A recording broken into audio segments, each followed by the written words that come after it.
ಆತ್ಮೀಯ ವಿದ್ಯಾರ್ಥಿ ಮಿತ್ರರೇ, ತಮಗೆಲ್ಲರಿಗೂ study time with Vivek YouTube ಚಾನಲ್ಗೆ ಆತ್ಮೀಯವಾದಂತಹ ಸ್ವಾಗತ.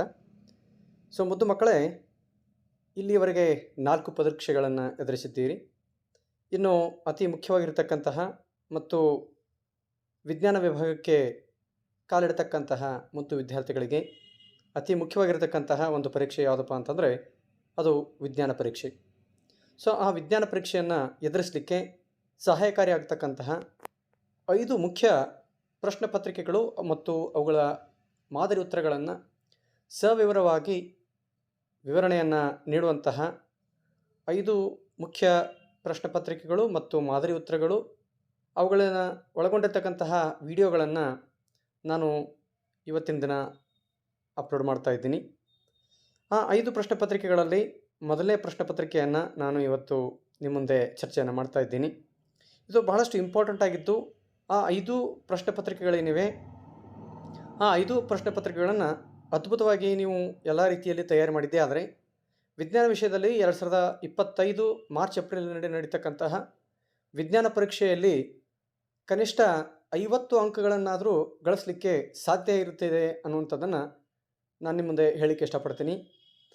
ಆ 5 ಪ್ರಶ್ನೆ ಪತ್ರಿಕೆಗಳು ನೀವು ಚೆನ್ನಾಗಿ ತಯಾರಿ ಮಾಡಿದ್ದೇ ಆದರೆ 50ಕ್ಕಿಂತ ಹೆಚ್ಚು ಅಂಕಗಳನ್ನು ಗಳಿಸಿ ಹೆಚ್ಚಿನ ಅಂಕಗಳೊಂದಿಗೆ ಮುಂದಿರ್ತೀರಿ ಅಂತ ಹೇಳ್ತಾ, ಇವತ್ತಿನ ಈ ಒಂದು ವಿಡಿಯೋದಲ್ಲಿ ನಾನು ವಿಜ್ಞಾನ ವಿಷಯದ ಮೊದಲನೇ ಪ್ರಶ್ನೆ ಪತ್ರಿಕೆಯನ್ನು ತಮ್ಮ ಮುಂದೆ ಹಂಚಿಕೊಳ್ಳಿಕ್ಕೆ ಇಷ್ಟಪಡ್ತಿದ್ದೀನಿ.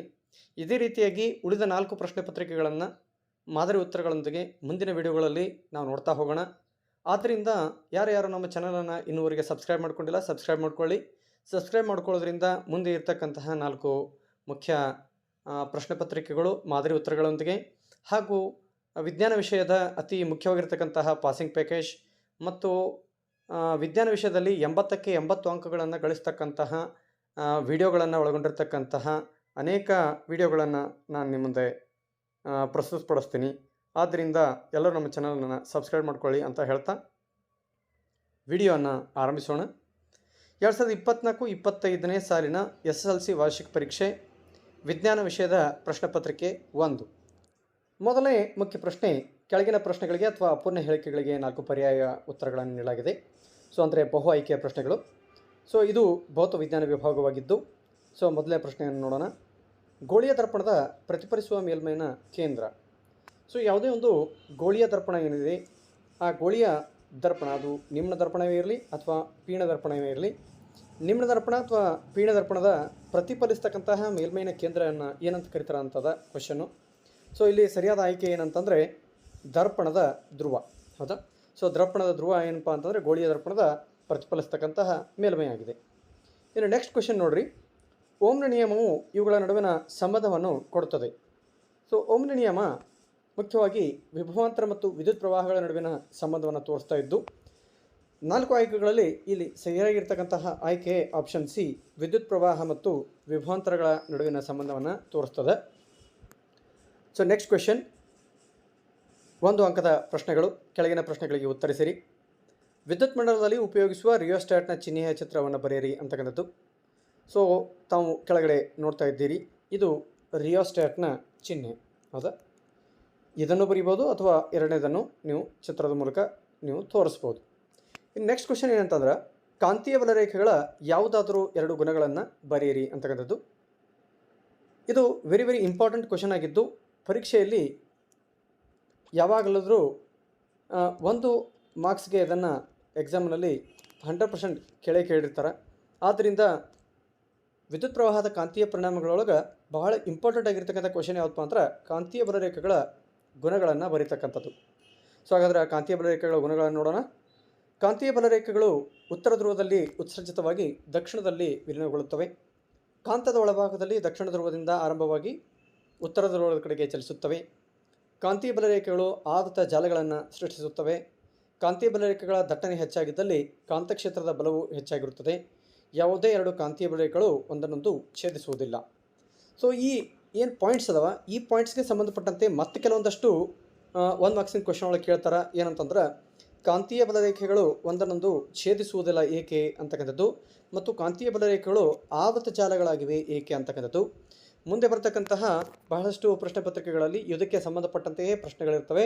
ಬಂದಾಗ ಅವಾಗ ನಾನು ನಿಮ್ಗೆ ಅವುಗಳ ಬಗ್ಗೆ ವಿವರಣೆಯನ್ನು ಕೊಡ್ತಾ ಹೋಗ್ತೀನಿ. ಸೊ ನೆಕ್ಸ್ಟ್ ಕ್ವೆಶನ್ ನೋಡ್ತಾ ಹೋಗೋಣ. ಸೊ ಕೆಳಗಿನ ಪ್ರಶ್ನೆಗಳಿಗೆ ಉತ್ತರಿಸಿರಿ. ಮೊದಲೇ ಪ್ರಶ್ನೆ, 2 ಅಂಕಗಳ ಪ್ರಶ್ನೆಯಲ್ಲಿ ಮೊದಲೇ ಪ್ರಶ್ನೆ, ದೂರದೃಷ್ಟಿ ಎಂದರೇನು? ಈ ದೋಷ ಉಂಟಾಗಲು 2 ಕಾರಣಗಳನ್ನು ತಿಳಿಸಿ. ಸೊ ಮಾನವನ ಕಣ್ಣು ಮತ್ತು ವರ್ಣಮಯ ಜಗತ್ತು ಪಾಠದಲ್ಲಿ ಅತಿ ಇಂಪಾರ್ಟೆಂಟ್ ಆಗಿರತಕ್ಕಂತಹ ಕಣ್ಣಿನ ದೋಷಗಳೇನಿವೆ, ಆ ದೋಷಗಳಲ್ಲಿ ಒಂದು ದೋಷಕ್ಕೆ ಸಂಬಂಧಪಟ್ಟಂತೆ ಅದರ ಅರ್ಥ, ಅದಕ್ಕೆ ಕಾರಣಗಳೇನು ಮತ್ತು ಅದನ್ನು ಯಾವ ರೀತಿ ಸರಿಪಡಿಸ್ಬೋದು ಅಂತಕ್ಕಂಥ ಕ್ವಶನನ್ನು 100% ಎಕ್ಸಾಮ್ನಲ್ಲಿ ಕೇಳ್ತಾರೆ. ಸೊ ಹಾಗಾದ್ರೆ ಯಾವ್ಯಾವ ದೋಷಗಳು ಅಂತಂದ್ರೆ ಸಮೀಪ ದೃಷ್ಟಿ, ದೂರದೃಷ್ಟಿ, ಆಮೇಲೆ ಪ್ರೆಸ್ಬಯೋಪಿಯಾ, ಹೌದಾ? ಸೊ ಆಮೇಲೆ ಕ್ಯಾಟ್ರಾಕ್ಟ್. ಈ ವಿಷಯಕ್ಕೆ ಸಂಬಂಧಪಟ್ಟ 4 ಏನು ಸಮಸ್ಯೆಗಳಿವೆ, ಆ 4 ಸಮಸ್ಯೆಗಳಲ್ಲಿ ಒಂದು ಸಮಸ್ಯೆ ಬಗ್ಗೆ ಎಕ್ಸಾಮ್ನಲ್ಲಿ 100% ಕೇಳ್ತಾರೆ. ಆದ್ದರಿಂದ ಆ ದೃಷ್ಟಿ ದೋಷಗಳ ಬಗ್ಗೆ ತಮಗೆ ಗಮನ ಇರಲಿ. ಸೊ ಹಾಗಾದರೆ ದೂರದೃಷ್ಟಿ ಎಂದರೇನು? ಈ ದೋಷವನ್ನು ಉಂಟಾಗಲು ಕಾರಣಗಳನ್ನು ತಿಳಿಸಿ ಅಂತಕ್ಕಂಥದ್ದು ಇದೆ. ಯಾವ ವ್ಯಕ್ತಿಗೆ ದೂರದ ವಸ್ತುಗಳು ಸ್ಪಷ್ಟವಾಗಿ ಕಾಣಿಸ್ತವೆ, ಆದರೆ ಸಮೀಪದ ವಸ್ತುಗಳೇನಿದಾವೆ ಅಥವಾ ಹತ್ತಿರದ ವಸ್ತುಗಳೇನಿದಾವೆ ಅವು ಸ್ಪಷ್ಟವಾಗಿ ಕಾಣಿಸಂಗಿಲ್ಲ. ಈ ರೀತಿಯ ದೋಷವನ್ನು ಏನಂತಾರೆ ಅಂತಂದ್ರೆ ದೂರದೃಷ್ಟಿ ಅಂತ ಹೇಳಿ ಕರೀತಾರೆ. ಈ ದೋಷ ಉಂಟಾಗಲಿಕ್ಕೆ ಕಾರಣ ಏನಂತಂದ್ರೆ ಕಣ್ಣಿನ ಮಸೂರದ ಸಂಗಮ ದೂರ ಉದ್ದವಾಗಿರೋದು. ಅಂದ್ರೆ ಈ ಕಣ್ಣಿನ ಮಸೂರ ಏನಿದೆ ಅದು ತುಂಬ ತೆಳ್ಳಗಾಗಿರುವುದರಿಂದ ಅದರ ಸಂಗಮ ದೂರ ಹೆಚ್ಚಾಗಿರ್ತದೆ. ಆದ್ದರಿಂದ ಅದು ರೆಟಿನಾದ ಹಿಂಭಾಗದಲ್ಲಿ ಹೋಗಿ ಬೆಳಕು ಕೇಂದ್ರೀಕರಣ ಆಗೋದ್ರಿಂದ ವಸ್ತುವಿನ ಸ್ಪಷ್ಟವಾದ ಪ್ರತಿಬಿಂಬ ನಮಗೆ ಸಿಗಂಗಿಲ್ಲ. ಇನ್ನೊಂದು ಕಾರಣ ಏನಂತಂದ್ರೆ ಕಣ್ಣುಗುಡ್ಡೆಯು ಅತಿ ಚಿಕ್ಕದಾಗಿರುವುದು. ಇವೆರಡೂ ಕಾರಣಗಳೇನಂತಂದ್ರೆ ದೂರದೃಷ್ಟಿಗೆ ಉಂಟಾಗಲಿಕ್ಕೆ ಕಾರಣ ಆಗಿರತಕ್ಕಂಥ ಅಂಶಗಳು. ಸೊ ಇನ್ನು ನೆಕ್ಸ್ಟ್ ಕ್ವೆಶನ್ ನೋಡೋಣ. ಕೆಳಗೆ ಕೊಟ್ಟಿರುವ ಮಂಡಲದ ಚಿತ್ರವನ್ನು ಗಮನಿಸಿ, ಕೊಟ್ಟಿರುವ ಪ್ರಶ್ನೆಗಳಿಗೆ ಉತ್ತರಿಸಿ. ಸೊ ಮೊದಲೇದು ಎಕ್ಸ್ ಮತ್ತು ವೈ ಬಿಂದುಗಳ ಸುತ್ತಲೂ ಉಂಟಾಗುವ ಕಾಂತಕ್ಷೇತ್ರದ ದಿಕ್ಕನ್ನು ತಿಳಿಸಿ. ಆಮೇಲೆ ಕಾಂತಕ್ಷೇತ್ರದ ದಿಕ್ಕನ್ನು ನಿರ್ಧರಿಸಲು ಸಹಾಯ ಮಾಡಿದ ನಿಯಮವನ್ನು ನಿರೂಪಿಸಿ ಅಂತಕ್ಕಂಥದ್ದು. ಇದು ಬಹಳಷ್ಟು ಇಂಪಾರ್ಟೆಂಟ್ ಆಗಿರ್ತಕ್ಕಂಥದ್ದು. ಚಿತ್ರವನ್ನು ನಾವು ಗಮನಿಸಿದ ನಂತರ ಅದಕ್ಕೆ ಸಂಬಂಧಪಟ್ಟಂತೆ ಉತ್ತರವನ್ನು ನೋಡೋಣ. ಸೊ ಮುದ್ದು ಮಕ್ಕಳೇ, ಈ ಒಂದು ಪ್ರಶ್ನೆ ಏನಿದೆ ಇದು ವಿದ್ಯುತ್ ಪ್ರವಾಹದ ಕಾಂತೀಯ ಪರಿಣಾಮಗಳು ಪಾಠದಲ್ಲಿ ಬರ್ತಾ ಇದ್ದು, ಇದಕ್ಕೆ ಸಂಬಂಧಿಸಿದಂತೆ ನಾವು ಕೆಳಗಡೆ ನೀಡಿರ್ತಕ್ಕಂಥ ಚಿತ್ರವನ್ನು ನೋಡಿ ಅದಕ್ಕೆ ಉತ್ತರಿಸೋಣ. ಸೊ ಚಿತ್ರವನ್ನು ತಾವು ಗಮನಿಸ್ತಾ ಇದ್ದೀರಿ. ಒಂದು ವಿದ್ಯುತ್ ಮಂಡಲದ ನಕ್ಷೆ ನೀಡಲಾಗಿದೆ. ಅದರಲ್ಲಿ ಎಕ್ಸ್ ಮತ್ತು ವೈ ಬಿಂದುಗಳು ಅಂತ ಹೇಳಿ 2 ಬಿಂದುಗಳನ್ನು ನೀಡಿದ್ದಾರೆ. ಎಕ್ಸ್ ಬಿಂದುವಿನಲ್ಲಿ ವಿದ್ಯುತ್ ಪ್ರವಾಹ ಕೆಳಗಡೆಯಿಂದ ಮೇಲ್ಗಡೆ ಹೊರಟಿದೆ. ನೋಡ್ರಿ, ಎಕ್ಸ್ ಬಿಂದುವಿನಲ್ಲಿ ಏನಾಗ್ತಾ ಇದೆ, ಕರೆಂಟು ಕೆಳಗಡೆಯಿಂದ ಮೇಲ್ಗಡೆ ಚಲಿಸ್ತಾ ಇದೆ. ಇನ್ನು ವೈ ಬಿಂದುವಿನಲ್ಲಿ ಏನಿದೆ, ವಿದ್ಯುತ್ ಪ್ರವಾಹ ಮೇಲಿನಿಂದ ಕೆಳಗಡೆ ಚಲಿಸ್ತಾ ಇದೆ. ಸೊ ಇದನ್ನು ಆಧಾರವಾಗಿಟ್ಟುಕೊಂಡು ಅವ್ರು ಕೇಳಿರ್ತಕ್ಕಂಥ ಪ್ರಶ್ನೆ ಏನಂತಂದರೆ ಎಕ್ಸ್ ಮತ್ತು ವೈ ಬಿಂದುಗಳಲ್ಲಿ ಇರತಕ್ಕಂತಹ ಕಾಂತಕ್ಷೇತ್ರದ ದಿಕ್ಕನ್ನು ತಿಳಿಸಿರಿ ಅಂತ ಹೇಳಲಾಗಿದೆ. ಸೊ ಬಲಗೈ ಹೆಬ್ಬೆರಳು ನಿಯಮ ಏನಿದೆ, ಆ ಬಲಗೈ ಹೆಬ್ಬೆರಳು ನಿಯಮವನ್ನು ಇದಕ್ಕೆ ಅನ್ವಯಿಸಿದಾಗ ಎಕ್ಸ್ ಬಿಂದುವಿನಲ್ಲಿ ಏನು ವಿದ್ಯುತ್ ಪ್ರವಾಹ ಇದೆ ಇದರಿಂದ ಉಂಟಾಗ್ತಕ್ಕಂಥ ಕಾಂತಕ್ಷೇತ್ರ ಎಂಥದ್ದಿದೆ ಅಂತಂದರೆ ಅಪ್ರದಕ್ಷಿಣಾಕಾರದ ಒಂದು ಕಾಂತಕ್ಷೇತ್ರದ ದಿಕ್ಕಿದೆ. ಇನ್ನು ವೈ ಬಿಂದುವಿನಲ್ಲಿ ಏನಿದೆ, ಪ್ರದಕ್ಷಿಣಾಕಾರದ ದಿಕ್ಕು ಇದೆ. ಹೌದಾ? ಸೊ ಬಲಗೈ ಹೆಬ್ಬೆರಳು ನಿಯಮವನ್ನು ಆಧಾರವಾಗಿಟ್ಟುಕೊಂಡು ಇರತಕ್ಕಂತಹ ಇದು ಸಮಸ್ಯೆಯಾಗಿದೆ. ಸೊ ನೆಕ್ಸ್ಟ್ ಕ್ವೆಶನ್ ನೋಡೋಣ. ಗ್ರಹ ವಿದ್ಯುತ್ ಮಂಡಲದಲ್ಲಿ ವಿದ್ಯುತ್ ಉಪಕರಣಗಳನ್ನು ಸಮಾಂತರವಾಗಿ ಸಂಪರ್ಕಿಸುವುದು ಉತ್ತಮ. ಈ ಕ್ರಮಕ್ಕೆ 2 ಕಾರಣಗಳನ್ನು ತಿಳಿಸಿ ಅಂತಕ್ಕಂಥದ್ದು. ವಿದ್ಯುತ್ ಪ್ರವಾಹ ವಿದ್ಯುತ್ ಶಕ್ತಿ ಪಾಠದಲ್ಲಿ ಬರ್ತಕ್ಕಂತಹ ಮತ್ತು ನಮ್ಮ ವಾರ್ಷಿಕ ಪರೀಕ್ಷೆಯಲ್ಲಿ ವೆರಿ ಇಂಪಾರ್ಟೆಂಟ್ ಆಗಿರ್ತಕ್ಕಂತಹ ಒಂದು ಕ್ವೆಶನ್ ಯಾವುದಪ್ಪ ಅಂತಂದರೆ ಸಮಾಂತರ ಮತ್ತು ಸರಣಿ ಕ್ರಮದಲ್ಲಿ ವಿದ್ಯುತ್ ಉಪಕರಣಗಳನ್ನು ಜೋಡಿಸ್ತಕ್ಕಂಥ ವಿಷಯಕ್ಕೆ ಸಂಬಂಧಿಸಿದಂತೆ. ಈಗ ತಮ್ಮ ಮುಂದೆ ಕಾಣಿಸ್ತಾ ಇರತಕ್ಕಂತಹ ಏನು ಪಾಯಿಂಟ್ ಇದೆ, ಏನು ಅಂಶಗಳಿವೆ, ಈ ಅಂಶಗಳು ವೆರಿ ಇಂಪಾರ್ಟೆಂಟ್ ಆಗಿದ್ದು ಮಕ್ಕಳು ಇದನ್ನು ಪಾಯಿಂಟ್ಔಟ್ ಮಾಡಿದ್ದೇ ಆದರೆ ಪರೀಕ್ಷೆಯಲ್ಲಿ ಈ ಪ್ರಶ್ನೆಯನ್ನು ಕೇಳ್ತಾರೆ. ಯಾವುದಂತಂದ್ರೆ ಗ್ರಹ ಬಳಕೆಯ ವಿದ್ಯುತ್ ಮಂಡಲದಲ್ಲಿ ಉಪಕರಣಗಳನ್ನು ಸಮಾಂತರವಾಗಿ ಸಂಪರ್ಕಿಸುವುದು ಉತ್ತಮ, ಸರಣಿ ಕ್ರಮದಲ್ಲಿ ಸಂಪರ್ಕಿಸುವುದು ಬೇಡ ಅಂತಕ್ಕಂಥದ್ದನ್ನು ಪ್ರಶ್ನೆಯನ್ನು ಕೇಳ್ತಾರೆ. ಮಕ್ಕಳು ಇದನ್ನು ವೆರಿ ಇಂಪಾರ್ಟೆಂಟ್ ಕ್ವಶನ್ ಆಗಿ ತಯಾರಿ ಮಾಡ್ಕೊಳ್ಬೇಕು ಅಲ್ಲ. ಸೊ ಹಾಗಾದರೆ ಉತ್ತರವನ್ನು ನೋಡೋಣ. ಸಮಾಂತರ ಕ್ರಮದಲ್ಲಿ ಜೋಡಿಸುವುದರಿಂದ ಉಪಕರಣಗಳು ತಮಗೆ ಅವಶ್ಯವಿರುವಷ್ಟು ವಿದ್ಯುತ್ ಪ್ರವಾಹವನ್ನು ಸೆಳೆದುಕೊಳ್ಳಬಹುದು. ಸಮಾಂತರ ಕ್ರಮದಲ್ಲಿ ಒಂದು ಉಪಕರಣ ಕಾರ್ಯನಿರ್ವಹಿಸದಿದ್ದರೂ ಸಹ ಉಳಿದ ಉಪಕರಣಗಳು ಕಾರ್ಯನಿರ್ವಹಿಸುತ್ತವೆ. ಈ ರೀತಿ ಸಂಪರ್ಕದಿಂದ ಕಾರ್ಯನಿರ್ವಹಿಸದ ಉಪಕರಣಗಳನ್ನು ಸುಲಭವಾಗಿ ಪತ್ತೆ ಹಚ್ಚಬಹುದು. ಇವೆಲ್ಲವುಗಳು ಇದಕ್ಕೆ ಉತ್ತರಗಳು. ಸೊ ನೆಕ್ಸ್ಟ್ ಕ್ವೆಶನ್ ನೋಡೋಣ. ಕೆಳಗಿನ ಪ್ರಶ್ನೆಗಳಿಗೆ ಉತ್ತರಿಸಿ. ಮೊದಲನೇ ಪ್ರಶ್ನೆ, ಒಂದು ವಸ್ತುವನ್ನು ಪಿನ ಮಸೂರದ 2F1ನಲ್ಲಿ ಇರಿಸಿದಾಗ ಉಂಟಾಗುವ ಪ್ರತಿಬಿಂಬವನ್ನು ತೋರಿಸುವ ರೇಖಾಚಿತ್ರವನ್ನು ಬರೆಯಿರಿ. ಉಂಟಾದ ಪ್ರತಿಬಿಂಬದ ಸ್ಥಾನ ಮತ್ತು ಸ್ವಭಾವವನ್ನು ತಿಳಿಸಿ.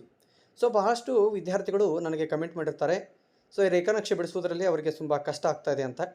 ಸೊ ನಾನು ನನ್ನ ಒಂದು ವಿಡಿಯೋದಲ್ಲಿ ಅತಿ ಸರಳವಾಗಿ ಮತ್ತು ಯಾವುದೇ ತಪ್ಪಿಲ್ಲದೆ ಯಾವ ರೀತಿಯಾಗಿ ರೇಖಾನಕ್ಷೆಯನ್ನು ಬಿಡಿಸೋದು ಅಂಥೇಳಿ ಒಂದು ವಿಡಿಯೋನ ಮಾಡಿ ಹಾಕ್ತೀನಿ. ಮಕ್ಕಳು ಅದನ್ನು ಪಾಲಿಸಿದರೆ ಸಾಕು, ಯಾವ ಬೇಕಾದ ರೇಖಾನಕ್ಷೆಯನ್ನು ಅವರು ಬಿಡಿಸುವಂತಹ ಸಾಮರ್ಥ್ಯವನ್ನು ಪಡೆದುಕೊಳ್ತಾರೆ. ಅದು ದರ್ಪಣಗಳಿಗೆ ಸಂಬಂಧಪಟ್ಟದ್ದೇ ಇರಲಿ ಅಥವಾ ಮಸೂರಗಳಿಗೆ ಸಂಬಂಧಪಟ್ಟದ್ದೇ ಇರಲಿ. ಸೊ ಎಕ್ಸಾಮ್ಸ್ನಲ್ಲಿ ಏನು ಕೇಳ್ತಾರಪ್ಪ ಅಂತಂದರೆ, ನಿಮ್ನ ದರ್ಪಣಗಳಿಗೆ ಸಂಬಂಧಪಟ್ಟಂತೆ ರೇಖಾನಕ್ಷೆಗಳು, ಪಿನ ಮಸೂರಗಳಿಗೆ ಸಂಬಂಧಪಟ್ಟಂತೆ ರೇಖಾನಕ್ಷೆಗಳನ್ನು ಕೇಳ್ತಾರೆ. ಸೊ ಅದಕ್ಕೆ ಸಂಬಂಧಪಟ್ಟಂತೆ ಒಂದು ಚಿಕ್ಕದಾದಂಥ ವಿಡಿಯೋವನ್ನು ಮಾಡಿ ನಿಮಗೆ ನಾನು ಹಾಕ್ತೀನಿ. ಎಕ್ಸಾಮ್ಸ್ನಲ್ಲಿ ಇದು ವೆರಿ ಇಂಪಾರ್ಟೆಂಟ್ ಆಗಿರತಕ್ಕಂತಹ ಒಂದು ಕ್ವಶನ್, ಹೌದಾ? ಸೊ ಈ ಪಾಠದಲ್ಲಿ ಅಂದರೆ ಬೆಳಕು ಪ್ರತಿಫಲನ ವಕ್ರೀಭವನ ಪಾಠದಲ್ಲಿ ಸಮಸ್ಯೆ ಬಿಟ್ಟರೆ ಈ ರೇಖಾನಕ್ಷೆ ಎರಡರಲ್ಲಿ ಒಂದನ್ನು ಕೇಳ್ತಾರೆ ಅಥವಾ ಎರಡನ್ನು ಕೇಳುವಂಥ ಸಾಧ್ಯತೆ ಇದೆ. ಆದ್ದರಿಂದ ಇದು 100% ಗ್ಯಾರಂಟಿಡ್ ಕ್ವಶನ್ ಅಂತ ನಾನು ಹೇಳ್ತೀನಿ, ಹೌದಾ? ಸೊ ನೆಕ್ಸ್ಟ್ ಕ್ವಶನ್ ನೋಡೋಣ. ಬೆಳಕಿನ ವರ್ಣ ವಿಭಜನೆ ಎಂದರೇನು? ನಿಸರ್ಗದಲ್ಲಿ ಕಾಮನಬಿಲ್ಲಿನ ಉಂಟಾಗುವಿಕೆಯನ್ನು ವಿವರಿಸಿ ಅಂತಕ್ಕಂಥದ್ದು. ಸೊ ಮಾನವನ ಕಣ್ಣು ಮತ್ತು ವರ್ಣಮಯ ಜಗತ್ತ ಪಾಠದಲ್ಲಿ ಬರ್ತಕ್ಕಂತಹ ಭಾಳಷ್ಟು ಕಾರಣ ಕೊಡಿ ಪ್ರಶ್ನೆಗಳಿವೆ. ಆ ಕಾರಣ ಕೊಡಿ ಪ್ರಶ್ನೆಗಳಲ್ಲಿ ಒಂದು ಕಾರಣ ಕೊಡಿ ಪ್ರಶ್ನೆ ಏನಂತಂದರೆ ಕಾಮನಬಿಲ್ಲು ಉಂಟಾಗುವಿಕೆಯನ್ನು ವಿವರಿಸ್ತಕ್ಕಂಥದ್ದು, ಹೌದಾ? ಸೊ ಹಾಗಾದರೆ ಈ ಪ್ರಶ್ನೆಯನ್ನು ನೋಡೋಣ. ಬೆಳಕಿನ ವರ್ಣ ವಿಭಜನೆ ಎಂದರೇನು? ಬಿಳಿಯ ಬೆಳಕನ್ನು ಗಾಜಿನ ಪಟ್ಟಕದ ಮೂಲಕ ಹಾಯಿಸಿದಾಗ ಬೆಳಕು 7 ಬಣ್ಣಗಳಾಗಿ ವಿಭಜನೆ ಹೊಂದುತ್ತದೆ. ಇದನ್ನು ಬೆಳಕಿನ ವರ್ಣ ವಿಭಜನೆ ಅಂತ ಹೇಳಿ ಕರೀತಾರೆ. ಸೊ ನಿಸರ್ಗದಲ್ಲಿ ಕಾಮನಬಿಲ್ಲು ಉಂಟಾಗುವಿಕೆಯನ್ನು ವಿವರಿಸಿ ಅಂತದೆ. ಸಾಮಾನ್ಯವಾಗಿ ಏನಾಗ್ತದೆ ಅಂತ, ಸೂರ್ಯನ ಬೆಳಕಿದ್ದಾಗ ಮಳೆ ಆದಂಥ ಸಂದರ್ಭದಲ್ಲಿ ಪ್ರತಿಯೊಂದು ನೀರಿನ ಹನಿಯು ಅಶ್ರಕ ಪಟ್ಟಕದಂತೆ ವರ್ತಿಸ್ತದೆ. ಬೆಳಕು ನೀರಿನ ಹನಿಯನ್ನು ಪ್ರವೇಶಿಸಿದಾಗ ಮೊದಲ ವಕ್ರೀಭವನಗೊಳ್ಳುತ್ತದೆ, ನಂತರ ಸಂಪೂರ್ಣ ಆಂತರಿಕ ಪ್ರತಿಫಲನಗೊಂಡು ಮರಳಿ ಪ್ರತಿಫಲನಗೊಂಡಾಗ 7 ಬಣ್ಣಗಳಾಗಿ ಅದು ವಿಭಜನೆ ಹೊಂದುತ್ತದೆ. ಇದನ್ನು ಕಾಮನಬಿಲ್ಲು ಅಂತೇಳಿ ನಾವು ಕರಿತೀವಿ. ಇದು ವೆರಿ ಇಂಪಾರ್ಟೆಂಟ್ ಆಗಿರ್ತಕ್ಕಂಥ ಕ್ವಶನು. ಕಾರಣ ಕೊಡಿ ಕ್ವಶನ್ನಲ್ಲಿ ಇದು 100% ಬರುತ್ತೆ. ಸೊ ನೆಕ್ಸ್ಟ್ ಕ್ವಶನ್ ನೋಡೋಣ. ಇದೊಂದು ಅಥವಾ ಪ್ರಶ್ನೆಯಾಗಿದೆ. ಟಿಂಡಾಲ್ ಪರಿಣಾಮ ಎಂದರೇನು? ಶುಭ್ರ ಆಕಾಶದ ಬಣ್ಣವು ನೀಲಿಯಾಗಿದೆ, ಏಕೆ? ವಿವರಿಸಿ. ಸೊ ಮುದ್ದು ಮಕ್ಕಳೇ, ಈಗ ಜಸ್ಟ್ ನಾನು ಹೇಳಿದೆ ಏನಂತಂದರೆ, ಮಾನವನ ಕಣ್ಣು ಮತ್ತು ವರ್ಣಮಯ ಜಗತ್ತು ಪಾಠದಲ್ಲಿ ಕಾರಣ ಕೊಡಿ ಕ್ವಶನ್ಸ್ಗಳನ್ನು ಜಾಸ್ತಿ ಕೇಳ್ತಾರೆ ಅಂಥೇಳಿ. ಸೊ ಮೇಲೆ ಕೇಳತಕ್ಕಂಥ ಪ್ರಶ್ನೆಯಲ್ಲಿ ನಿಸರ್ಗದಲ್ಲಿ ಕಾಮನಬಿಲ್ಲು ಉಂಟಾಗುವಿಕೆಯನ್ನು ವಿವರಿಸಿ ಅಂತಕ್ಕಂಥ ಕ್ವಶನ್ ಇತ್ತು. ಈಗ ಅದೇ ಅಥವಾ ಪ್ರಶ್ನೆಯಲ್ಲಿ ಆಕಾಶದ ಬಣ್ಣ ನೀಲಿ ಏಕಿದೆ ಅಂತಕ್ಕಂಥ ಪ್ರಶ್ನೆಯನ್ನು ಕೇಳಲಾಗಿದೆ. ಸೊ ಇಂತಹ ಪ್ರಶ್ನೆಗಳನ್ನು ಎಕ್ಸಾಮ್ಸ್ನಲ್ಲಿ ಕೇಳ್ತಾರೆ. ಮಾನವನ ಕಣ್ಣು ಮತ್ತು ವರ್ಣಮಯ ಜಗತ್ತು ಪಾಠದಲ್ಲಿ ಈ ಕ್ವಶನ್ಸ್ಗಳು ಕಾರಣ ಕೊಡಿ ಕ್ವಶನ್ಸ್ ಇದೆ. ಆ 100% 1 ಅಥವಾ 2 ಕ್ವಶನ್ಸು ನಿಮಗೆ ಕೇಳ್ತಾರೆ. ಸೊ ಹಾಗಾದರೆ ಟಿಂಡಾಲ್ ಪರಿಣಾಮ ಎಂದರೆ ಏನು ನೋಡೋಣ. ಕಲ್ಲಿನ ದ್ರಾವಣದಲ್ಲಿ ಬೆಳಕಿನ ಚದುರಿಕೆಯನ್ನು ಟಿಂಡಾಲ್ ಪರಿಣಾಮ ಅಂತ ಹೇಳಿ ಕರಿತೀವಿ.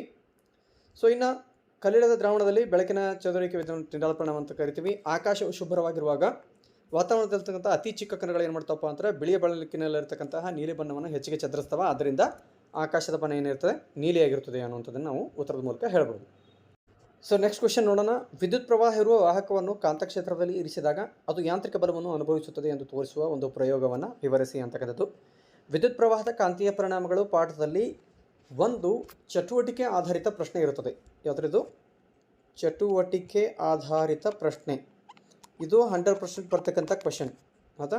ಸೊ ಚಟುವಟಿಕೆ ಆಧಾರಿತ ಕ್ವಶನ್ಸ್ನಲ್ಲಿ ಈ ಪಾಠದಲ್ಲಿ ಬರ್ತಕ್ಕಂತಹ ಚಟುವಟಿಕೆ ಆಧಾರಿತ ಕ್ವಶನ್ ಯಾವುದಪ್ಪ ಅಂತಂದರೆ ಇದೆ. ಈಗ ಯಾವುದು ಅಂತಂದರೆ, ವಿದ್ಯುತ್ ಪ್ರವಾಹ ಇರತಕ್ಕಂಥ ವಾಹಕ ಕಾಂತಕ್ಷೇತ್ರದಲ್ಲಿ ಇರಿಸಿದಾಗ ಬಲವನ್ನು ಅನುಭವಿಸುತ್ತದೆ ಅಂತಕ್ಕಂಥ ಕ್ವಶನ್ನು, ಅಥವಾ ಒಂದು ದಂಡಕಾಂತದ ಸುತ್ತಲಿನ ಕಾಂತೀಯ ಬಲ ರೇಖೆಗಳನ್ನು ಸೂಜಿಕಾಂತಗಳನ್ನು ಬಳಸಿಕೊಂಡು ಬಿಡಿಸ್ತಕ್ಕಂತಹ ಚಟುವಟಿಕೆಯ ಪ್ರಶ್ನೆ.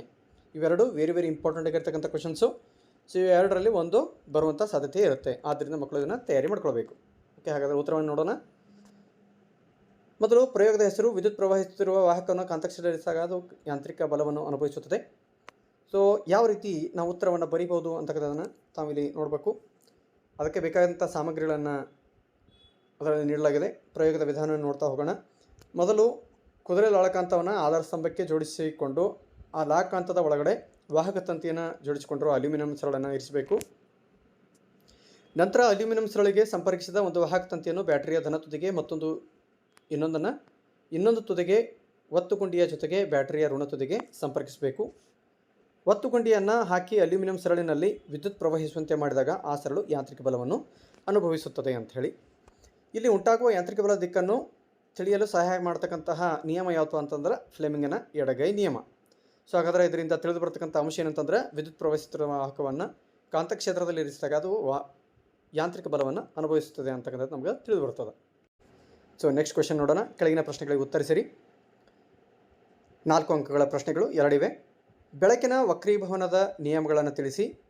ಎರಡನೇದು ಸೀಮೆ ಎಣ್ಣೆಯಲ್ಲಿ ಚಲಿಸುತ್ತಿರುವ ಬೆಳಕಿನ ಕಿರಣವು ಓರಿಯಾಗಿ ನೀರನ್ನು ಪ್ರವೇಶಿಸುತ್ತದೆ. ಆ ಬೆಳಕಿನ ಕಿರಣವು ಲಂಬದ ಕಡೆಗೆ ಬಾಗುವುದು ಅಥವಾ ಲಂಬದಿಂದ ದೂರಕ್ಕೆ ಬಾಗುವುದು ಏಕೆ ಅಂತಕ್ಕಂಥ ಕ್ವಶನನ್ನು ಕೇಳಲಾಗಿದೆ. ಸೊ ಬೆಳಕು ಪ್ರತಿಫಲನ ವಕ್ರೀಭವನ ಪಾಠದಲ್ಲಿ ಕೇಳ್ತಕ್ಕಂತಹ ಇನ್ನೊಂದು ವೆರಿ ಇಂಪಾರ್ಟೆಂಟ್ ಕ್ವಶನ್ ಯಾವುದಪ್ಪ ಅಂತಂದರೆ ಬೆಳಕಿನ ವಕ್ರೀಭವನದ ನಿಯಮವಾದರೆ ಕೇಳ್ತಾರೆ, ಬೆಳಕಿನ ಪ್ರತಿಫಲನದ ನಿಯಮಗಳನ್ನಾದರೂ ಕೇಳ್ತಾರೆ. ಇವೆರಡು ವೆರಿ ಇಂಪಾರ್ಟೆಂಟ್ ಕ್ವಶನ್ಸು. ಆದ್ದರಿಂದ ಎರಡನ್ನು ಚೆನ್ನಾಗಿ ತಯಾರಿ ಮಾಡ್ಕೊಳ್ಬೇಕು. ನೋಡಿ, ನಿಯಮಗಳನ್ನು ಭಾಳಷ್ಟು ಚೆನ್ನಾಗಿ ತಯಾರಿ ಮಾಡ್ಕೊಳ್ಬೇಕು.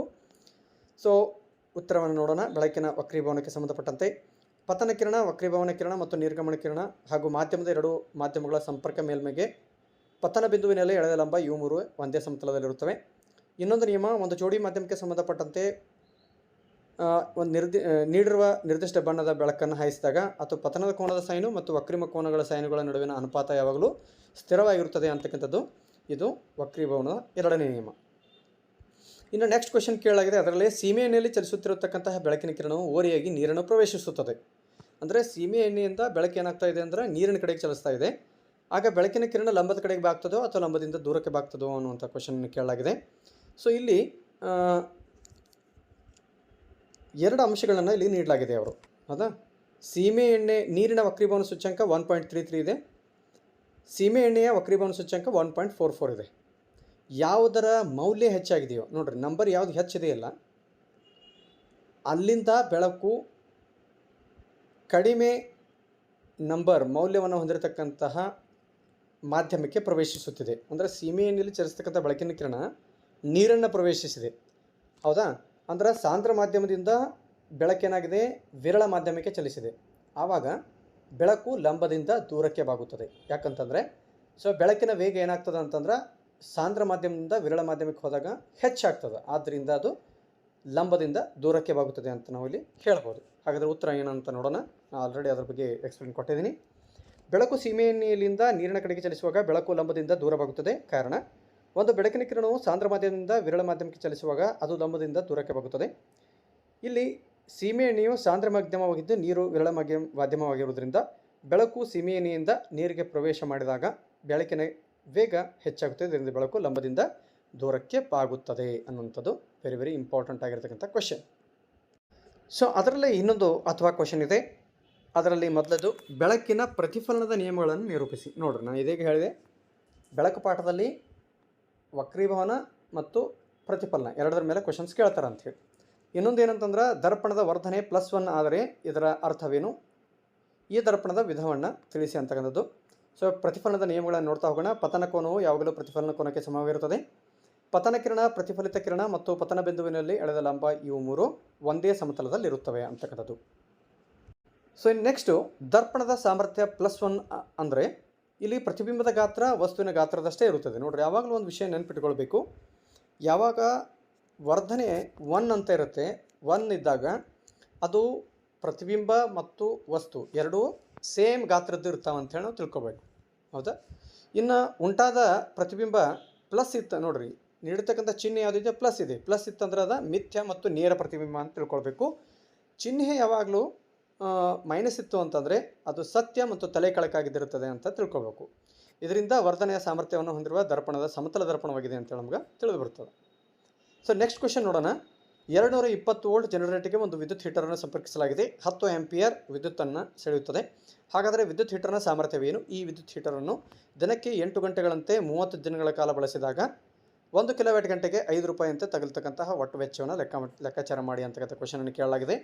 ಸೊ ಈ ಒಂದು ಕ್ವಶನನ್ನು ಬಹಳ ಈಸಿಯಾಗಿ ಬಿಡಿಸುವಂತಹ ಚಾನ್ಸಸ್ ಇದೆ. ಯಾವ ರೀತಿ ನೋಡ್ರಿ, ಈ ಏನು ವಿಭವಾಂತರವನ್ನು ನೀಡಲಾಗಿದೆ 220 ವೋಲ್ಟು, ಆಮೇಲೆ ವಿದ್ಯುತ್ ಪ್ರವಾಹ ನೀಡಲಾಗಿದೆ. ಸೊ ಫಸ್ಟ್ಗೆ ಏನು ಮಾಡೋದು ಅಂತಂದರೆ ವೋಲ್ಟೇಜನ್ನು ಕೊಟ್ಟಾರ, ಕರೆಂಟ್ ಕೊಟ್ಟಾರ, ಸಾಮರ್ಥ್ಯ ಕಂಡುಹಿಡಿಯಬೇಕಾಗಿದೆ ಮತ್ತು ಮೌಲ್ಯವನ್ನು ಕಂಡುಹಿಡಿಯಬೇಕಾಗಿದೆ. ಹೌದಾ, ಸೊ ಫಸ್ಟ್ ಏನು ಮಾಡ್ಬೇಕಂತಂದರೆ ಸಾಮರ್ಥ್ಯವನ್ನು ಕಂಡುಹಿಡ್ಕೋಬೇಕು. ಇಲ್ಲಿ ಹೇಳಿದ್ದಾರೆ ಅವರು ಏನು ವಿದ್ಯುತ್ ಹೀಟರ್ನ ಸಾಮರ್ಥ್ಯವೇನು ಅಂತ ಪ್ರಶ್ನೆ ಕೇಳಿದ್ದಾರೆ. ಅದಕ್ಕೆ ಸಾಮರ್ಥ್ಯವನ್ನು ಕಂಡುಹಿಡ್ಕೋಬೇಕಾದ್ರೆ ನಮಗೆ ಸೂತ್ರದ P = VI ಸೂತ್ರ ಹಚ್ಚೋದು.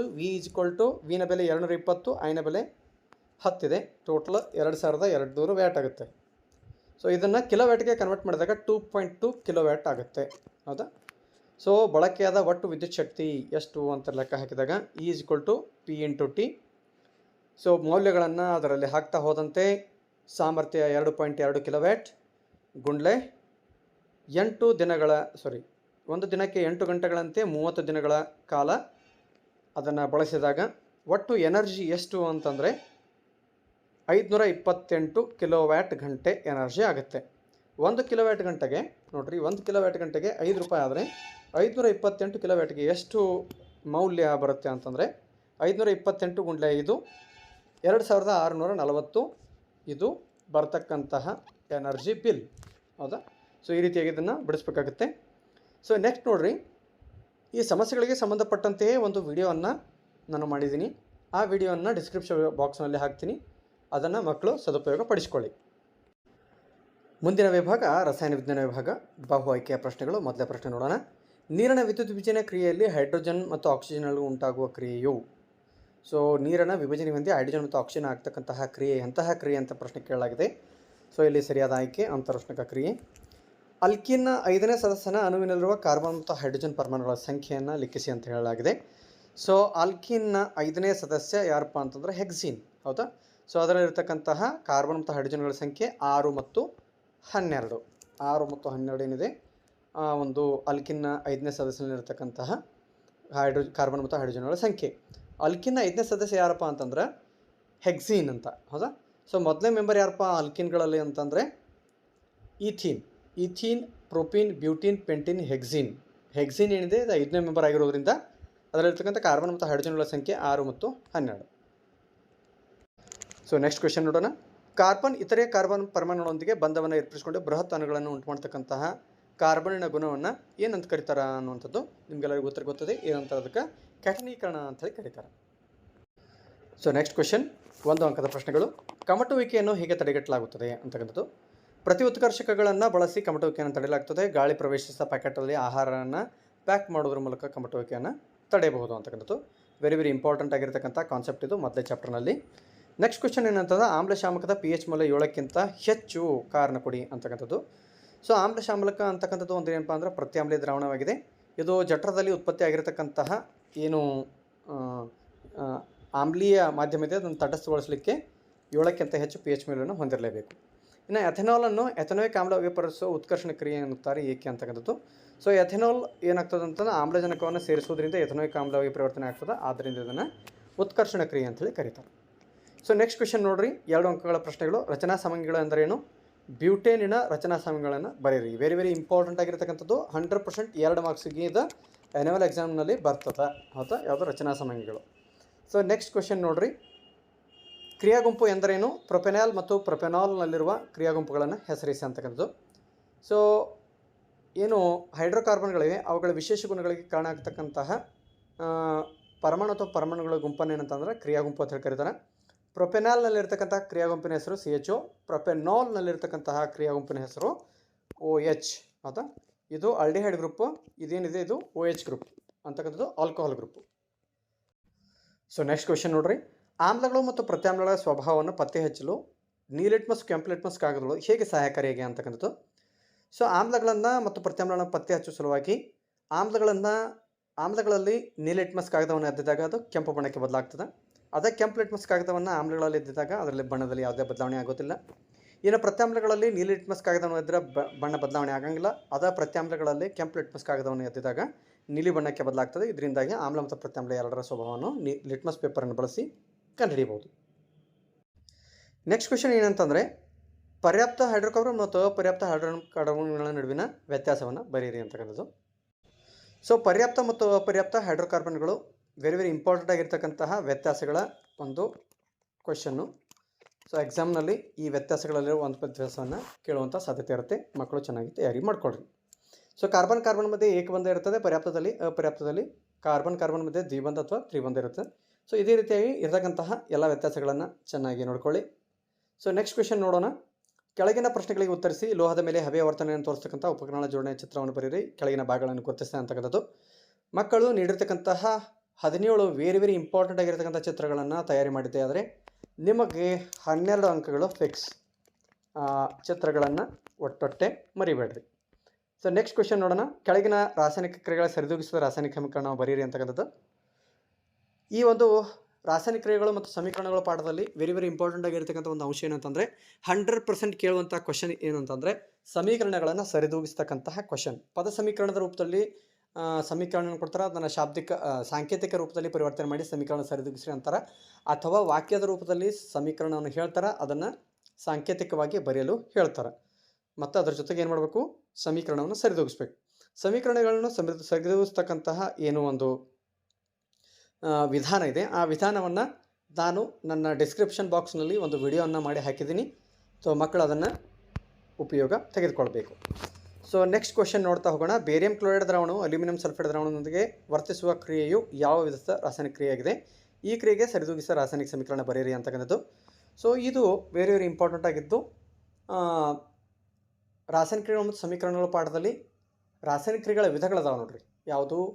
ಸಂಯೋಗ ಕ್ರಿಯೆ, ವಿಭಜನ, ಸ್ಥಾನಪಲಟ, ದ್ವಿಸ್ಥಾನಪಲಟ, ಉಷ್ಣ ಬಹಿರುಷ್ಣ ಕ್ರಿಯೆ, ಅಂತರುಷ್ಣಕ ಕ್ರಿಯೆ, ಉತ್ಕರ್ಷಣೆ, ಅಪಕರ್ಷಣ ಕ್ರಿಯೆ, ಆಮೇಲೆ ರೆಡಾಕ್ಸ್ ಕ್ರಿಯೆ, ಎಲ್ಲ ರಾಸಾಯನಿಕ ಕ್ರಿಯೆಗಳ ವಿಧಗಳನ್ನು ಚೆನ್ನಾಗಿ ತಯಾರು ಮಾಡಿಕೊಡ್ರಿ. ಅದರೊಳಗಿಂದ 2 ಮಾರ್ಕ್ಸಿದ ಒಂದು ಕ್ವಶನ್ ಬಂದೇ ಬರ್ತದೆ. ಸೊ ನೆಕ್ಸ್ಟ್ ಕ್ವಶನ್ ನೋಡ್ರಿ. NaOH, CaOH2S, H2Cl2 ವಸ್ತುಗಳನ್ನು ನಿಮಗೆ ನೀಡಲಾಗಿದೆ. ಇವುಗಳಲ್ಲಿ ಯಾವ ವಸ್ತುಗಳನ್ನು ಆಯ್ಕೆ ಮಾಡಿಕೊಂಡು ಬ್ಲೀಚಿಂಗ್ ಪುಡಿಯನ್ನು ತಯಾರಿಸುವಿರಿ? ಬ್ಲೀಚಿಂಗ್ ಪುಡಿಯು ರಾಸಾಯನಿಕ ಹೆಸರು ಮತ್ತು ಅಣುಸೂತ್ರವನ್ನು ಬರೆಯಿರಿ ಮತ್ತು ಅದರ 2 ಉಪಗಳನ್ನು ತಿಳಿಸಿ ಅಂತಕ್ಕಂಥದ್ದು. ಆಮ್ಲಗಳು, ಪ್ರತ್ಯಾಮ್ಲಗಳು ಮತ್ತು ಲವಣಗಳ ಪಾಠದಲ್ಲಿ ವೆರಿ ಇಂಪಾರ್ಟೆಂಟ್ ಆಗಿರತಕ್ಕಂತಹ ಒಂದು ಕಾನ್ಸೆಪ್ಟ್ ಯಾವುದಪ್ಪ ಅಂತಂದ್ರೆ ಲವಣಗಳ ತಯಾರಿಕೆ, ಅವುಗಳ ಸಮೀಕರಣ, ಲವಣದ ರಾಸಾಯನಿಕ ಹೆಸರು, ಲವಣಗಳ ಸಾಮಾನ್ಯ ಹೆಸರು, ಲವಣದ ರಾಸಾಯನಿಕ ಸೂತ್ರ ಮತ್ತು ಅದರ ಉಪಯೋಗಗಳು, ಅವೆಲ್ಲವುಗಳನ್ನು ಚೆನ್ನಾಗಿ ತಯಾರಿ ಮಾಡ್ಕೊಳ್ಬೇಕು. ಹೌದಾ? ಸೊ ಇಲ್ಲಿ ಕ್ಯಾಲ್ಸಿಯಂ ಹೈಡ್ರಾಕ್ಸೈಡ್ ಮತ್ತು Cl2 ಎರಡನ್ನು ಸೇರಿಸೋದ್ರಿಂದ ಏನು ಸಿಗ್ತದೆ ಅಂದ್ರೆ ನಮ್ಗೆ ಚಲವೆ ಪುಡಿ ಸಿಗ್ತದೆ. ಚಲವೆ ಪುಡಿಯ ರಾಸಾಯನಿಕ ಹೆಸರು ಏನಂತಂದ್ರೆ ಕ್ಯಾಲ್ಸಿಯಂ ಆಕ್ಸೈಕ್ಲೋರೈಡ್, ಅದರ ರಾಸಾಯನಿಕ ಅಣುಸೂತ್ರ ಏನಂತಂದ್ರೆ CaOCl2. ಇದನ್ನು ಕಾಗದ, ಬಟ್ಟೆ ಮತ್ತು ಮರದ ತಿರುಳುಗಳ ಚಲವೆಗೊಳಿಸಲಿಕ್ಕೆ ಉಪಯೋಗ ಮಾಡ್ತಾರೆ. ಸೊ ಈ ರೀತಿಯಾಗಿ ಕ್ರಿಮಿಮುಕ್ತಗೊಳಿಸಲು, ನೀರನ್ನು ಕ್ರಿಮಿಮುಕ್ತಗೊಳಿಸಲು ಬಳಸ್ತಾರೆ. ಈ ರೀತಿಯಾಗಿ ಅದರ ಉಪಯೋಗಗಳು ವೆರಿ ಇಂಪಾರ್ಟೆಂಟ್ ಆಗಿದ್ದು ಮಕ್ಕಳು ತಯಾರಿ ಮಾಡ್ಕೊಳ್ಳಿ. ಸೊ ಇನ್ನು ನೆಕ್ಸ್ಟ್ ಕ್ವಶನ್ ನೋಡೋಣ. 4 ಅಂಕದ ಪ್ರಶ್ನೆ. ಸತುವಿನ ಸಲ್ಫೈಡ್ ಅದುರಿನಿಂದ ಸತುವಿನ ಉದ್ಧರಣೆಯನ್ನು ವಿವರಿಸಿ. ಇಲೆಕ್ಟ್ರಾನ್ ವರ್ಗಾವಣೆಯಿಂದ ಸೋಡಿಯಂ ಕ್ಲೋರೈಡ್ ಅಣುವಿನ ಉಂಟಾಗುವಿಕೆಯನ್ನು ತೋರಿಸಿ ಅಂತಕ್ಕಂಥದ್ದು. ಸೊ ಸತುವಿನ ಸಲ್ಫೈಡ್ ಅದುರಿನಿಂದ ಸತುವಿನ ಉದ್ಧರಣೆ ಅಂತಕ್ಕಂಥದ್ದು ಏನಿದೆ, ಇದು ಲೋಹ ಮತ್ತು ಅಲೋಹಗಳ ಪಾಠದಲ್ಲಿ ಲೋಹಗಳ ಉದ್ಧರಣೆ ಕಾನ್ಸೆಪ್ಟಲ್ಲಿ ಬರ್ತಕ್ಕಂತಹ ಒಂದು ವೆರಿ ಇಂಪಾರ್ಟೆಂಟ್ ಆಗಿರ್ತಕ್ಕಂಥ ಕ್ವಶನ್ ಇದು. ಸೊ ಕ್ರಿಯಾಶೀಲತೆ ಸರಣಿಯಲ್ಲಿ ಮಧ್ಯದಲ್ಲಿರ್ತಕ್ಕಂಥ ಲೋಹಗಳನ್ನು ಉದ್ಧರಣೆ ಮಾಡತಕ್ಕಂತಹ ಏನು ವಿಧಾನ ಇದೆ, ಕಾರ್ಬೋನೇಟ್ ಮತ್ತು ಸಲ್ಫೈಡ್ ಅದಿರುಗಳನ್ನು ಉದ್ಧರಣೆ ಮಾಡ್ತಕ್ಕಂಥ ಏನು ವಿಧಾನಗಳಿವೆ, ಆ ವಿಧಾನಗಳನ್ನು ಮಕ್ಕಳು ಚೆನ್ನಾಗಿ ತಯಾರಿ ಮಾಡಿಕೊಡ್ರಿ. ವೆರಿ ಇಂಪಾರ್ಟೆಂಟ್ ಆಗಿರ್ತಕ್ಕಂಥ ಕಾನ್ಸೆಪ್ಟ್ ಇದೆ ಅದು. ಸೊ ಇಲ್ಲಿ ತಾವು ವೀಕ್ಷಿಸ್ತಾ ಇದ್ದೀರಿ, ಸತುವಿನ ಸಲ್ಫೈಡ್ ಅದಿರು ಅದನ್ನು ಯಾವ ರೀತಿಯಾಗಿ ಆಕ್ಸೈಡಾಗಿ ಪರಿವರ್ತನೆ ಮಾಡ್ಕೊಳ್ಳೋದು, ಆ ಆಕ್ಸೈಡಾಗಿ ಪರಿವರ್ತನೆ ಆಗಿರ್ತಕ್ಕಂತಹ ಏನು ಅದುರಿದೆ ಅದನ್ನು ಏನು ಮಾಡೋದು, ಶುದ್ಧ ಲೋಹವಾಗಿ ಯಾವ ರೀತಿ ಪರಿವರ್ತನೆ ಮಾಡೋದನ್ನು ತಾವು ವೀಕ್ಷಿಸ್ತಾ ಇದ್ದೀರಿ.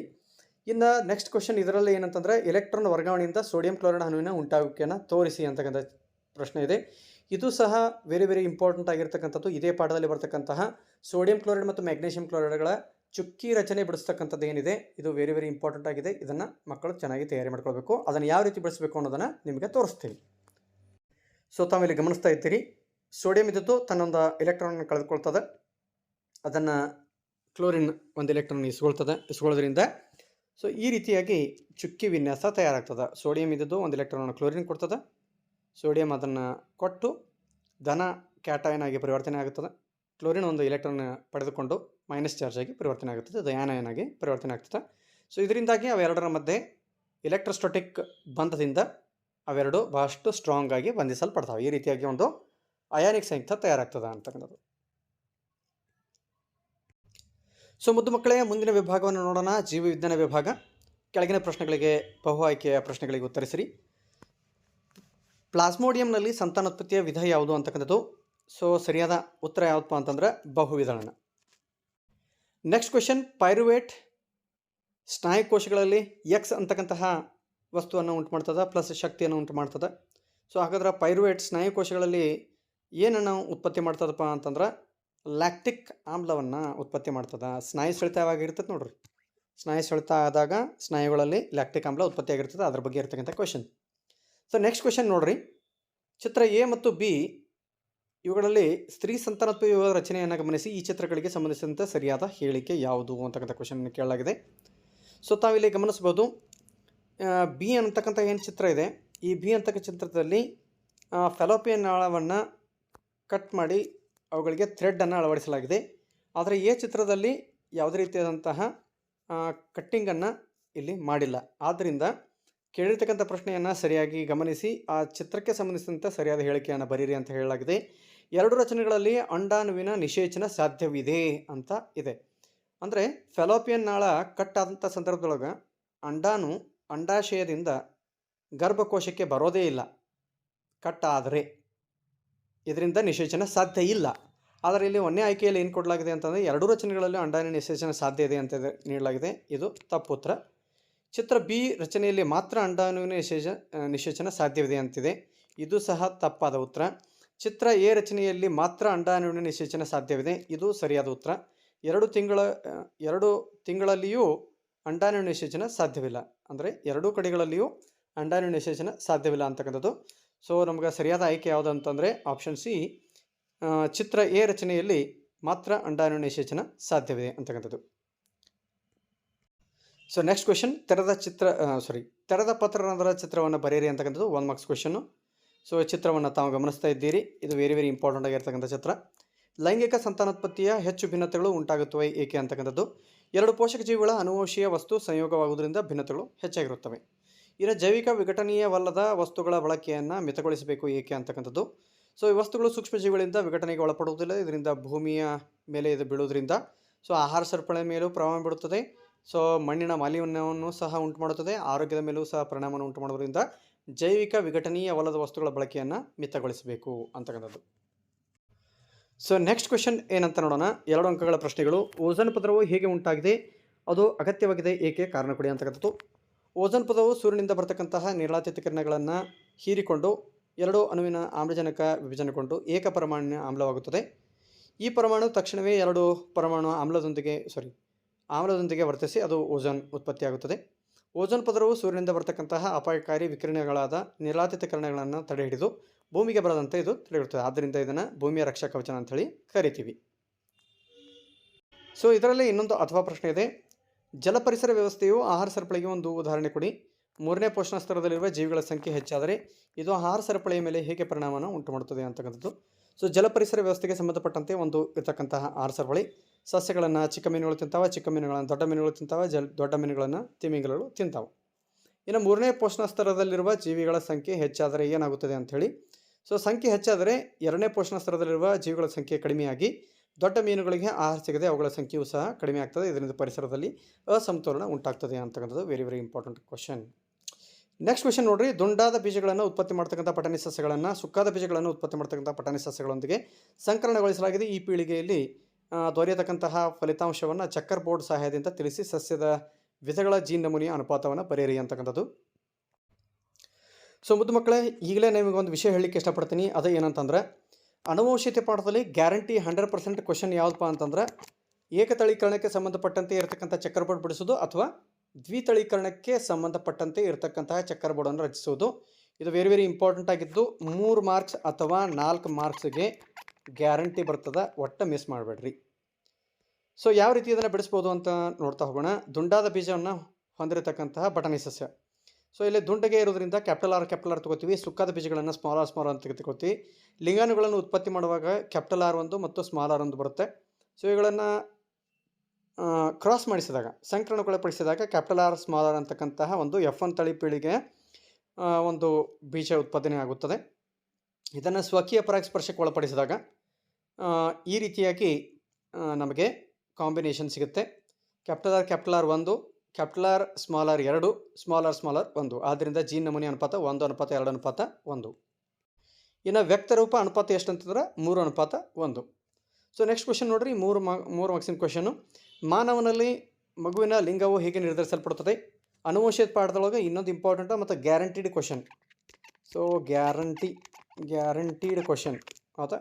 ಕ್ವೆಶನ್ ಯಾವುದಪ್ಪ ಅಂದರೆ ಮಾನವನಲ್ಲಿ ಲಿಂಗ ನಿರ್ಧಾರಣೆ. ಅನುವಂಶೀಯ ಪಾಠದೊಳಗೆ 2 ಕಾನ್ಸೆಪ್ಟ್ಸ್ ವೆರಿ ಇಂಪಾರ್ಟೆಂಟ್. ಮಾನವನಲ್ಲಿ ಲಿಂಗ ನಿರ್ಧಾರಣೆ ಮತ್ತು ಅನುವಂಶೀಯ ಪಾಠದೊಳಗೆ ಯಾವುದಪ್ಪ ಅಂತಂದರೆ ಏಕತಳೀಕರಣ ಮತ್ತು ದ್ವಿತಳೀಕರಣಗಳಿಗೆ ಸಂಬಂಧಪಟ್ಟಂತೆ ಯಾವುದಾದ್ರೂ ಒಂದು ಚಕ್ರ ಬೋರ್ಡ್ ರಚನೆ ಮಾಡೋದು. ಸೊ ಹಾಗಾದರೆ ಮಾನವನ ದೇಹದಲ್ಲಿ ಲಿಂಗ ನಿರ್ಧಾರ ಮಾಡಲಿಕ್ಕೆ ತಂದೆಯ ಲಿಂಗಾಣು X ಮತ್ತು Y ಅಂತಂತ 2 ಲಿಂಗಾಣುಗಳಿರ್ತವೆ. ಸೊ ತಾಯಿಯಲ್ಲಿ 2 XX ಲಿಂಗಾಣುಗಳಿರೋದ್ರಿಂದ ತಾಯಿಯಿಂದ ಬರ್ತಕ್ಕಂಥ X ವರ್ಣತಂತು ತಂದೆಯಿಂದ ಬರ್ತಕ್ಕಂಥ ಎಕ್ಸ್ ವರ್ಣತಂತುವಿನಿಂದ ಸಂಯೋಗ ಹೊಂದಿದರೆ ಹೆಣ್ಣು ಮಗುವಿನ ಜನನವಾಗ್ತದೆ.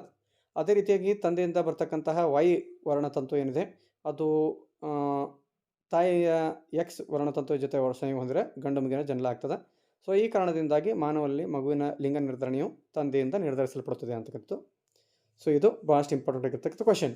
ನೆಕ್ಸ್ಟ್, ಮುಂದಿನ ಪೀಳಿಗೆಯ ಪ್ರಜನನ ಕೋಶಗಳಿಗೆ ಪೋಷಕ ಜೀವಿಯು ಗುಣಗಳ ಸ್ವತಂತ್ರವಾಗಿ ಅನುವಂಶೀಯವಾಗುತ್ತದೆ ಎಂದು ಮೆಂಡಲ್ ಪ್ರಯೋಗಗಳು ಹೇಗೆ ತೋರಿಸುತ್ತವೆ ಅಂತಕ್ಕಂಥದ್ದು.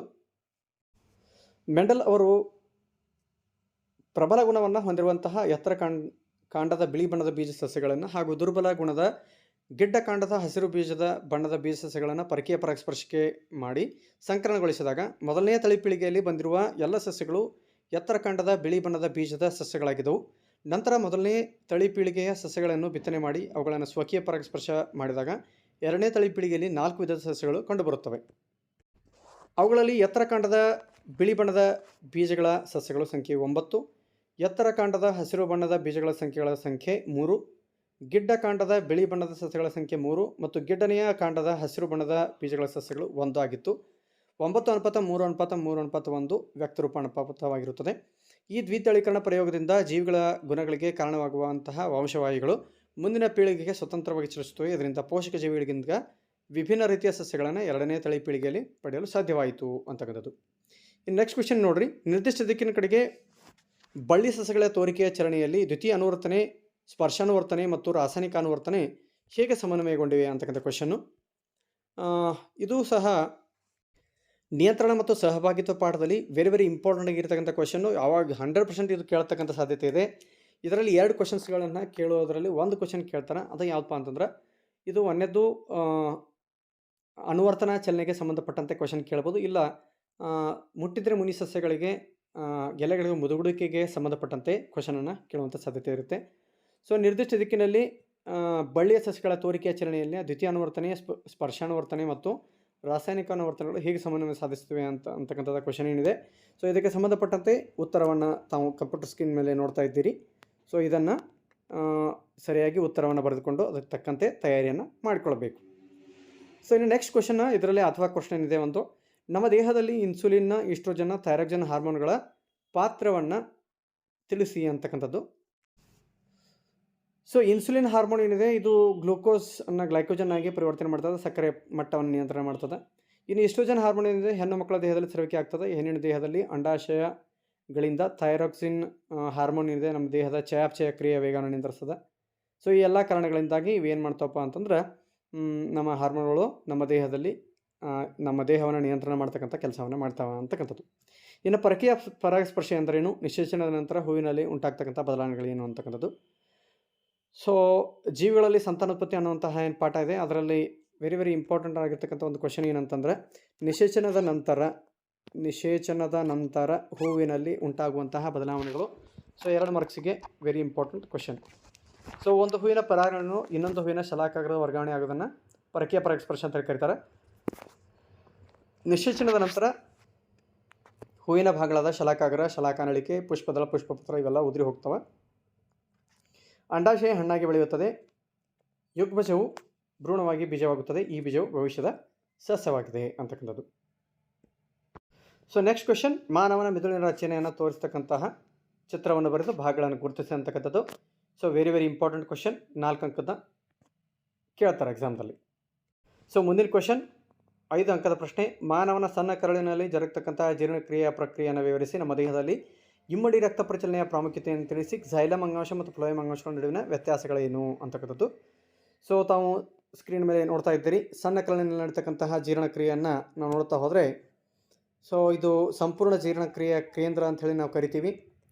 ಸೊ ಯಾಕಂತಂದ್ರೆ ಕಾರ್ಬೋಹೈಡ್ರೇಟು, ಪ್ರೋಟೀನು ಮತ್ತು ಲಿಪಿಡ್ಸು ಇವೆಲ್ಲವುಗಳು ಜೀರ್ಣ ಆಗೋದಿಲ್ಲಪ್ಪ ಅಂತಂದ್ರೆ ಸಣ್ಣ ಕರಳಿನಲ್ಲಿ ಪಿತ್ತರಸ ಬರ್ತದೆ, ಆಮೇಲೆ ಮಿದೋಜೀರಕ ರಸ ಬರ್ತದೆ, ಸಣ್ಣ ಕರಳಿನ ರಸ ಬರ್ತದೆ, ಅದರಲ್ಲಿರ್ತಕ್ಕಂತಹ ಎಲ್ಲ ಕಿಣ್ವಗಳು, ಆಮೇಲೆ ಪಿತ್ತ ಜನಕಾಂಗದಿಂದ ಬರ್ತಕ್ಕಂತಹ ಪಿತ್ತರಸ. ಸೊ ಇವೆಲ್ಲವುಗಳು ಏನು ಮಾಡ್ತವಪ್ಪ ಅಂತಂದರೆ ಆಹಾರ ಜೀರ್ಣ ಮಾಡಲಿಕ್ಕೆ ಆ ಸಣ್ಣ ಕರಳಿಗೆ ಮೇನ್ ಪಾರ್ಟ್ ಆಗಿತ್ತು. ಸೊ ಅಲ್ಲಿಯೇ ಎಲ್ಲ ಏನಿರ್ತದೆ ಜೀರ್ಣಕ್ರಿಯೆ ನಡೀತದೆ. ಯಾವ ರೀತಿ ಬರೀಬೋದು ಅನ್ನೋದನ್ನು ತಾವು ನೋಡ್ತಾ ಇದ್ದೀರಿ ವಿಡಿಯೋದಲ್ಲಿ. ಸೊ ನೆಕ್ಸ್ಟು, ನಮ್ಮ ದೇಹದಲ್ಲಿ ಇಮ್ಮಡಿ ಪರಿಚಲನೆ ಇರುವುದರಿಂದ ನಮ್ಮ ದೇಹದ ಹೃದಯದಲ್ಲಿ ಆಮ್ಲಜನಕ ರಹಿತ, ಆಮ್ಲಜನಕ ಸಹಿತ ರಕ್ತ ಮಿಶ್ರಣಗೊಳ್ಳುವುದಿಲ್ಲ. ಇದರಿಂದ ಜೀವಕೋಶಕ್ಕೆ ಸಾಕಷ್ಟು ಪ್ರಮಾಣದ ಆಮ್ಲಜನಕದ ಪೂರೈಕೆ ಆಗುವುದರಿಂದ ಜೀವಕೋಶಗಳು ಅತಿ ಹೆಚ್ಚಿನ ಪ್ರಮಾಣದ ಶಕ್ತಿಯನ್ನು ಉತ್ಪಾದನೆ ಮಾಡಲು ಸಾಧ್ಯವಾಗುತ್ತದೆ ಅಂತಕ್ಕಂಥದ್ದು. ಇದು ವೆರಿ ಇಂಪಾರ್ಟೆಂಟ್ ಆಗಿದ್ದು ಎಕ್ಸಾಮ್ದಲ್ಲಿ ಭಾಳ ಸಾರಿ ಇದನ್ನು ಕೇಳಲಾಗಿದೆ. ಈ ಮಡಿಕೆ ಪರಿಚಲನೆಯ ಮಹತ್ವ ಏನು ಅನ್ನುವಂಥದ್ದು. ಇನ್ನು ಕ್ಸೈಲಮ್ ಮತ್ತು ಫ್ಲೋಯಮ್ ಅಂಗಾಂಶಗಳ ನಡುವಿನ ವ್ಯತ್ಯಾಸವನ್ನು ನೋಡಿದಾಗ ಕ್ಸೈಲಮ್ ಅಂಗಾಂಶ ನೀರು ಮತ್ತು ಲವಣಗಳನ್ನು ಸಾಗಿಸ್ತದೆ, ಫ್ಲೋಯಮ್ ಅಂಗಾಂಶ ಆಹಾರವನ್ನು ಸಾಗಿಸ್ತದೆ. ಕ್ಸೈಲಮ್ ಅಂಗಾಂಶ ವಸ್ತುಗಳ ಹರಿವು ಏಕಮುಖವಾಗಿರ್ತದೆ, ಫ್ಲೋಯಮ್ದಲ್ಲಿ ದ್ವಿಮುಖವಾಗಿರ್ತದೆ. ಕ್ಸೈಲಮ್ ನಳಿಕೆಗಳು ನಾಳಗಳ ಬೇರಿನಿಂದ ಕಾಂಡಕ್ಕೆ ವಸ್ತುಗಳನ್ನು ಸಾಗಿಸುತ್ತವೆ. ಇನ್ನು ಜರಡಿ ನಾಳಗಳು ಸಂಗಾತಿ ಕೋಶಗಳು ವಸ್ತುಗಳನ್ನು ಎಲೆಗಳಿಂದ ಎಲ್ಲ ಭಾಗಗಳಿಗೆ ಸಾಗಿಸುತ್ತವೆ.